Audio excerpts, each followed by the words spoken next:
మనతోని MLA NM Srinivas Reddy గారు అయితే ఉన్నారు. తెలుసుకుందాం ఈ బుక్ల యొక్క ప్రత్యేకత, ఈ స్టాల్స్ యొక్క ప్రత్యేకత, మనం బుక్కులు అనేది ఎంత అవసరం మానవాళికి అనేది తెలుసుకునే ప్రయత్నం అయితే ఇద్దాం. సార్ నమస్తే సార్. ఎట్లా అనిపిస్తా ఉంది సార్?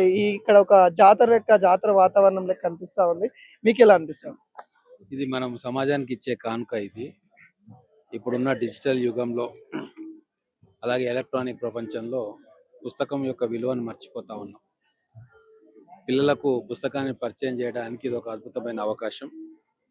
ఇన్ని లక్షల పుస్తకాలు, వందల స్టాల్స్ తోటి కొన్ని వేల మంది రచయితలు, కళాకారులు అందరూ కూడా ఒక చోట గుమిగూడి మన చరిత్రను కావచ్చు, మన వారసత్వ సంపదను కావచ్చు, మళ్ళీ భావితరాలకు అందించే ఈ కార్యక్రమం గత కొన్ని సంవత్సరాలుగా ఇక్కడ హైదరాబాద్ వేదికగా హైదరాబాద్ బుక్ ఫేర్ వాళ్ళు చేస్తూ ఉన్నారు.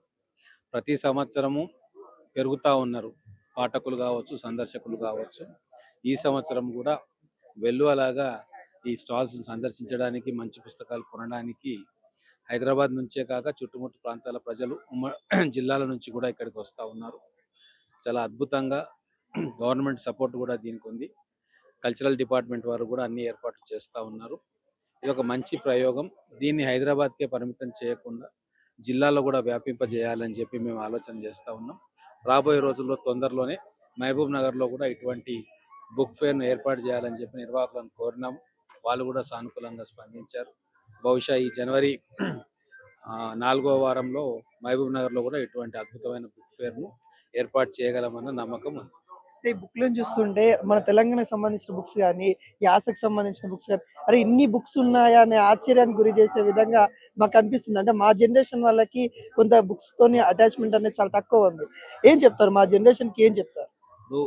ఎవరెవరైతే ఈ బుక్ ఫేర్కి వస్తారో మొదటిసారి వచ్చిన వాళ్ళు సంభ్రమాశ్చర్యాలకు గురవుతారు. మేమంటే గత ఎన్నో సంవత్సరాలుగా వస్తూ ఉన్నాం కాబట్టి మాకు తెలుసు దీని వాల్యూ. కానీ కొత్తగా వచ్చే సందర్శకులకు కావచ్చు, పాఠకులకు కావచ్చు, ఒక కొత్త ప్రపంచంలోకి వచ్చిన అనుభూతి కలుగుతూ ఉంటుంది. ఇది ప్రతి సంవత్సరం కూడా కొన్ని వేల మంది ఈ ప్రపంచంలోకి అడుగు పెడతా ఉంటారు.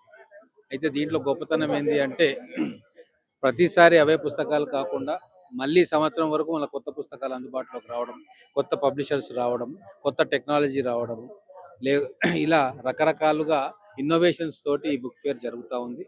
ఖచ్చితంగా ఇది ప్రతి సంవత్సరము ప్రతి ఒక్కరూ కలిసి చేసుకోవాల్సిన పండుగ. ఆ టైమింగ్ కూడా కరెక్ట్ టైమింగ్, ఎండలు ఉండవు, ఇప్పుడు స్కూల్స్ కూడా ప్రెషర్ ఉండదు. ఈ డిసెంబర్ మాసమే అనుగలది, కొన్ని హాలిడేస్ కూడా పిల్లలకు ఉంటాయి కాబట్టి ఈ టైం అనేది చాలా క్రూషియల్. అదే మరి కొద్దిగా ఫిబ్రవరి మార్చికి పోతే ఎండలు ఎక్కువ ఉంటాయి. పిల్లలందరూ కూడా ఎగ్జామ్స్ దగ్గర అవుతారు. టీచర్లు కూడా పిల్లలకు ట్రైనింగ్ చేయడంలో, ఎగ్జామ్స్ ప్రిపేర్ చేయడంలో, తల్లిదండ్రులు కూడా పిల్లల చుట్టూ ఎడ్యుకేషన్ మీద కాన్సన్ట్రేట్ చేస్తారు. సో ఈ నవంబర్, డిసెంబర్ మాసమే ఈ బుక్ ఫేర్స్కు చాలా అనుకూలమైనది వాతావరణ రీత్యా, అలాగే టైం లైన్స్ రీత్యా. కాబట్టి కరెక్ట్ టైంలో కరెక్ట్ ప్లేస్లో బుక్ ఫేర్ పెట్టుకున్నారు. ఇది ఇందిరా పార్క్ దగ్గర అంటే మొత్తం హైదరాబాద్ నడిబొడ్డున ఉన్నట్టే.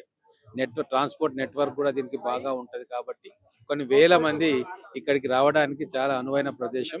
పెద్దలు ఇదన్నీ నిర్ణయించే ఇక్కడ పెట్టిండ్రు. రోజు రోజుకు దీని పాపులారిటీ పెరుగుతూ ఉంది, సందర్శకుల తాకిడి పెరుగుతూ ఉంది. వచ్చే బుక్ స్టాల్స్ కూడా రోజు రోజుకు పెరుగుతూ ఉన్నాయి.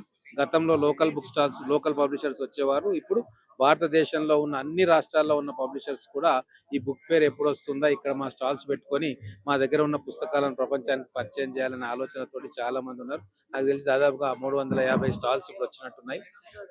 ప్రతి సంవత్సరం కూడా ఈ స్టాల్స్ సంఖ్య పెరుగుతూ ఉంది, వచ్చే పబ్లిషర్ సంఖ్య పెరుగుతూ ఉంది, ఇక్కడ అవైలబుల్ ఉండే బుక్స్ సంఖ్య కూడా పెరుగుతూ ఉంది, సందర్శకుల సంఖ్య కూడా పెరుగుతూ ఉంది. కాబట్టి ఒక మంచి పరిణామం. దీన్ని ఇలాగే కంటిన్యూ చేయాలి, దీన్ని జిల్లాలకు కూడా విస్తరించాలని చెప్పి మేము అనుకుంటున్నాం.